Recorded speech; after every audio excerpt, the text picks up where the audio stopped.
This Shovelhead 8, it's another cast iron, Wednesday cast iron cooking, or cooking Wednesday cast iron. Anyways, I'm making a banana cake to be cooked in a cast iron skillet or frying pan. I've had this recipe for years. I got it off the internet. I've modified it a bit, but first you start with 4 bananas that are very ripe, and the better your bananas are, the better this cake turns out. They call for a cup of banana. We're probably going to push that up a little bit today. It's a good way to get rid of week-old or 2-week-old bananas anyways.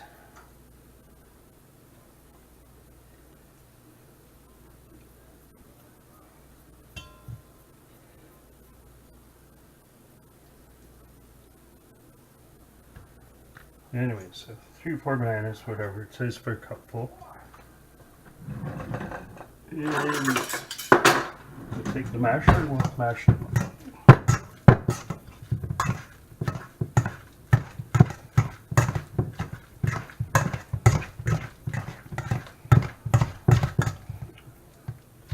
You don't have to go crazy.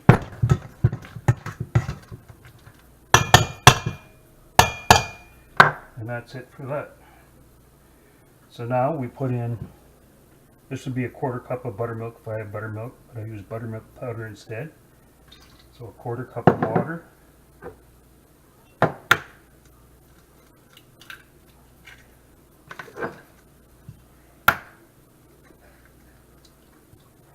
Two eggs. We'll beat them up.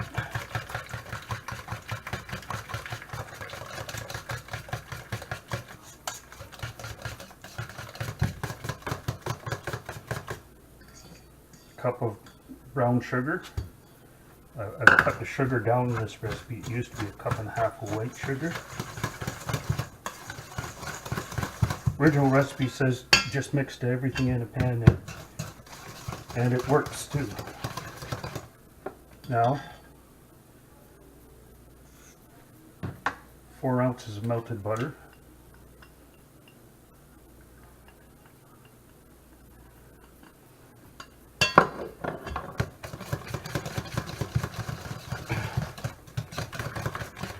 So now we got our mess here, and here's our dry ingredients. So we're a cup of white flour, a 1/2 cup of whole wheat flour, a tablespoon of buttermilk powder, a teaspoon of baking soda, not powder, and a 1/2 teaspoon of salt. And you just pour it all in and mix it up with your spatula. This is a very unfussy recipe. I made it and forgot to put the sugar in it, and scraped it out of the pan and put it back in the bowl and added the sugar and put it back in the pan, and you couldn't really tell. So we're going to put a different topping on it than I usually use today, because we're trying to use up some stuff that was hanging around the house. So there's your batter there, and we just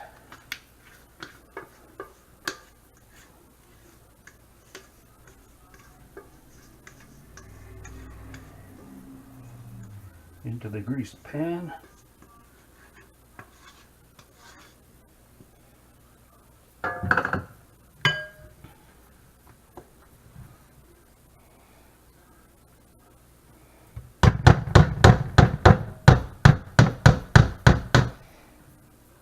You can always give it a little taste,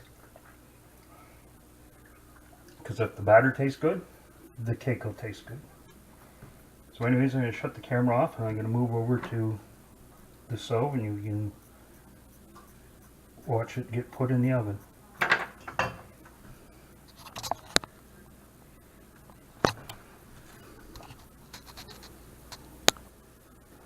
Anyways, we're going to throw it right in the oven. There it is there. And we'll wait 30 minutes.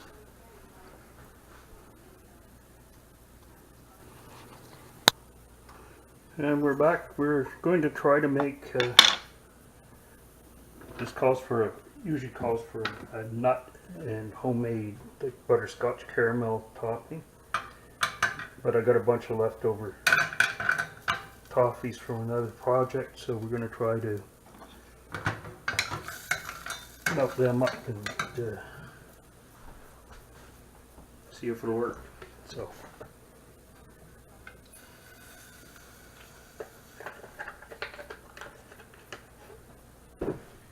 anyways, we'll bring you back later and just to see. Anyways, we're getting ready to pull the cake out of the oven. Put the top on. So, anyways, I checked with the thermometer.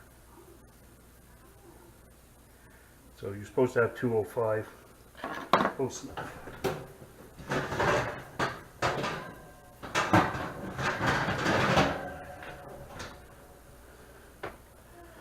We're going to take our pecan caramel topping.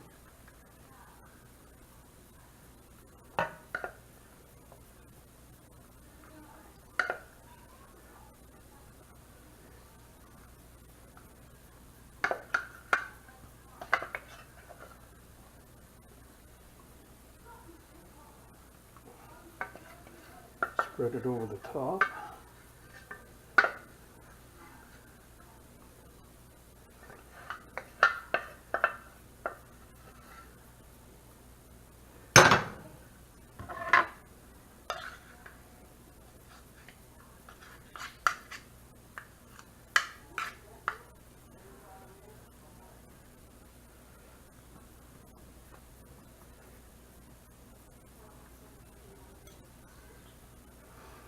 Then we're going to stick that into the broiler for a minute, just to toast that.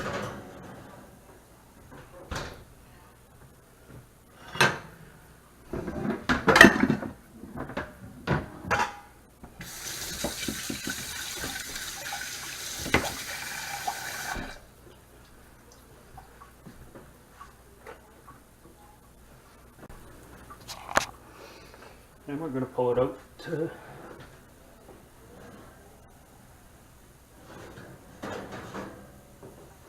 it's all nice and bubbly. Nuts are toasted up. And we're going to let it cool for a few minutes and then we'll turn it out into a plate. And we're back. Cake's cooled off for 5 minutes. So I'm going to attempt to get it out of the pan and onto the cake dish. This is always fun.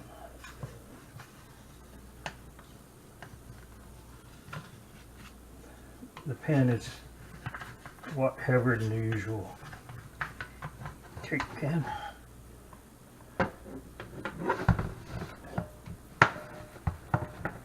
And not bad. Little break in it. But anyways, there it is.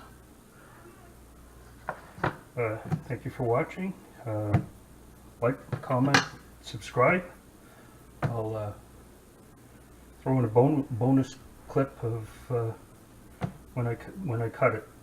So thank you, and see you the next time. This is Shovelhead 8 and little Timmy too, and we're just cutting up our banana bread or banana cake cooked in a cast iron pan. So we're just going to make a couple of small slices.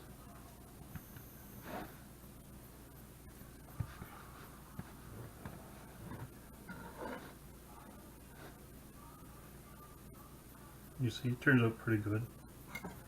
Sometimes it's a little heavy, but it's almost unavoidable. So anyways, there's the cake.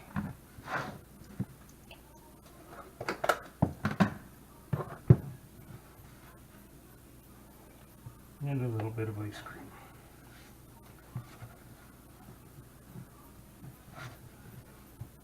So anyways, thank you for watching.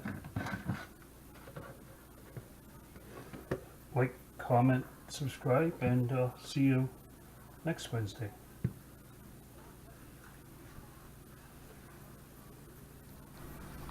The Shovelhead 8.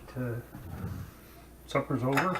It's about 8 o'clock, so we're going to have some this apple pie I made in a cast iron frying pan. So here goes. We'll pull out our pie bird.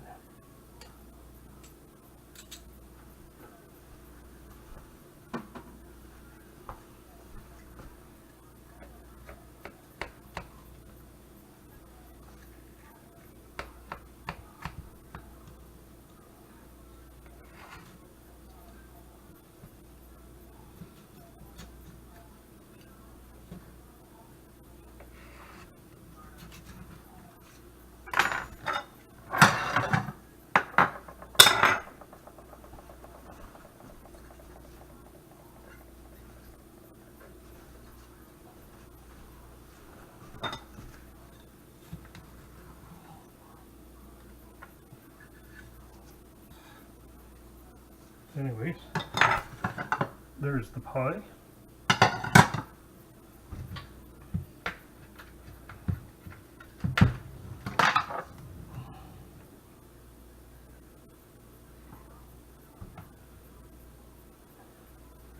And there's the ice cream. Thank you very much for watching. Like, comment, subscribe, and I'll see you on the next one. Thank you.